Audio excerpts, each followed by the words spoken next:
Hello, Oxnard residents. I'm George Miller, publisher of CitizensJournal.us. And the reason we came here today is to introduce you to Armando Sepulveda, candidate for Oxnard mayor. Now, I'll be very frank with you, I was a little bit curious about him. We have three people running for mayor. One is an establishment politician who's been in office a long time. His family's been in office a long time. The second is a well-known young man about town, very dynamic. And we have a dark horse candidate, as I called Armando before, who's been so busy in the real world working in business to be a tremendous success, as you'll soon find out, that the people of Oxnard don't know him yet. So as a service to the community, we'd like you to get to know him better. I have my own selfish reasons. I want to get to know him better too, so I know what I should vote for him or not. Now, today's session, we're going to break up into a few different sections. An introduction, which we're in the middle of right now, in case you haven't guessed that already. Then Armando's going to tell you something about his background, how he got to where he is right now, and why he would be so audacious as to run for mayor as his first public entry. Great. And then we'll talk about his approach, how he might go about doing the job when he's there. And we're going to talk about some issues that are near and dear to the community. And then last, he's going to make his sales pitch to you at the end. That's all included. Yes. So without any further ado, I'd like to ask you, just tell us a little bit about yourself, how you got to where you are sitting here right now with us today. Well, first off, thank you, George, for taking the time to do this. My story is a little bit of a long story. I wasn't born in the United States, but I was brought here when I was 3 years old, and I've been a lifetime Oxnard resident. I had a situation where my parents worked in the field, picking and harvesting strawberries and green beans and things of that nature. So I went to school here. I graduated from Wenini High School. And I had the opportunity to pursue my ambition to go to school, to college. I went to Cal Lutheran on Thousand Oaks. I got my bachelor's degree there. And as soon as I graduated college, I wanted to put my mark in the world. So I was about 21 years old, and I opened up my business. It was called Sepulveda Produce International. And I was doing import and export. So I was able to import mesquite from Mexico, and then I was also exporting onions to Canada, to Brazil, and to other countries. Unfortunately, it didn't last long. It lasted about a year and a half. I learned the hard way about international contracts and what to do and what not to do.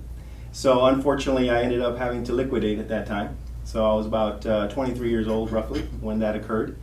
Right after that, I went to work for PetSmart, and I was with PetSmart for 18 years. Had a fantastic career with PetSmart. I had an opportunity to be a field manager, a district manager, to work at the corporate office, to help develop policies and procedures and establish it. I had an opportunity to work with underperforming districts and underperforming stores. When you say manager, you told me earlier you had about 67 stores or something like that? Correct. I had an opportunity to manage an area of 67 stores. It was everywhere from Bakersfield all the way down to San Diego, out to Chula Vista. Did a little bit of driving, I guess. There was a lot of driving. I was out on the road 4 days a week. I would come home on a Friday and be home Friday, Saturday, Sunday, and leave early Monday morning. So, what's the hardest thing about that job? The hardest part of that job was having to leave your family. Mm-hmm. That was the hardest part. How about the work itself? The work itself, honestly, it was very enjoyable. Because I had the opportunity to do what I enjoyed and do what I loved, which was interacting, developing people, developing future leaders, and that right there was key. Mm-hmm. So I really enjoyed that part of it. Now, something happened to make you move on eventually, right? Yeah, unfortunately the company sold, so it went private. Mm-hmm. And like all things, when they go private, a lot of the benefits and different things change. So I decided to move on and go work with Ross.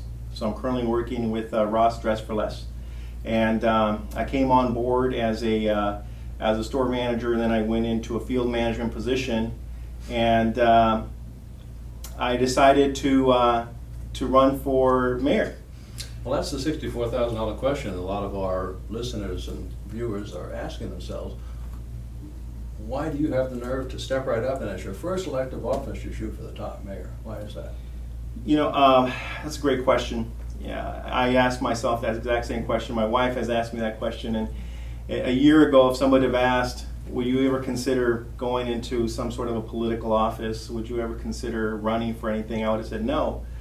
But I was upset and frustrated that we live in such a great city, but yet we have two candidates that were at the time going to run that I didn't feel were the proper, that had the right background to help take the city where it needs to go.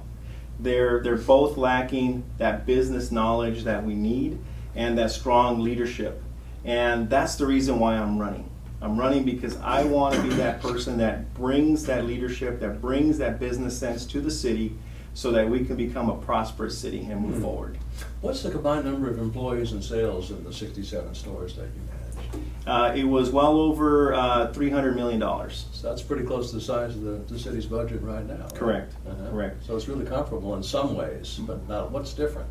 Well, obviously what's different is that there we were driving profit. You're driving profit margins. But it's very similar because while you're driving profit margins and you're cutting expenses, you're cutting costs because companies are accountable to the stockholder. And that's what we're accountable for. So at the end of the day, we have stockholders too, right? Yes, and that's what I like the similarity is that we have shareholders here. Everybody here is a stockholder. You, as a resident of Oxnard, you're paying taxes. What do you think the shareholders of PetSmart would have done if they experienced the same type of mismanagement Oxnard had?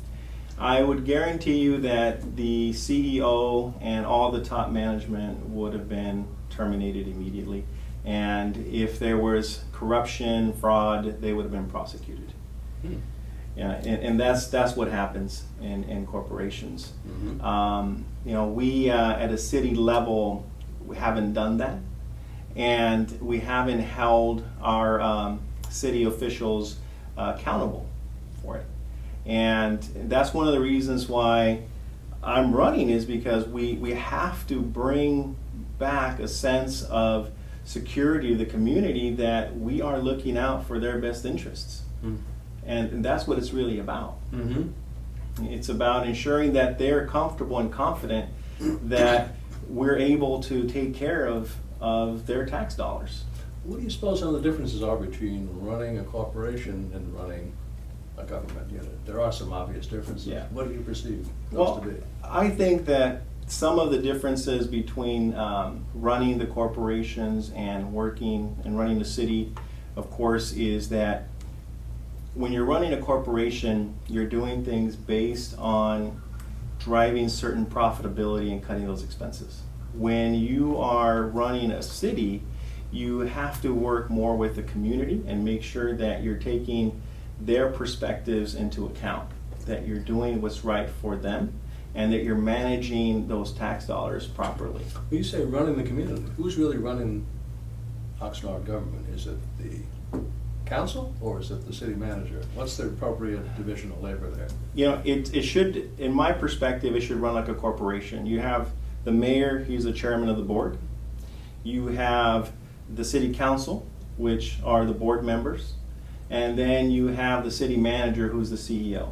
And the CEO reports to the chairman of the board and to the board of directors. And right now, if you think about what's happening with our city manager seems to be the one that's really running the show. He's the one that is running the city. And that's not necessarily the way it needs to be. How should it be, in your opinion? In my opinion, we need to have a strong mayor who is able to lead the city council, but more importantly, lead the city manager with what the priorities are for our community and what those priorities need to be so that we're working for the people. Once the priorities are set, would the city manager be responsible for choosing the method of execution, or would you see some involvement there as well? I would like to see involvement.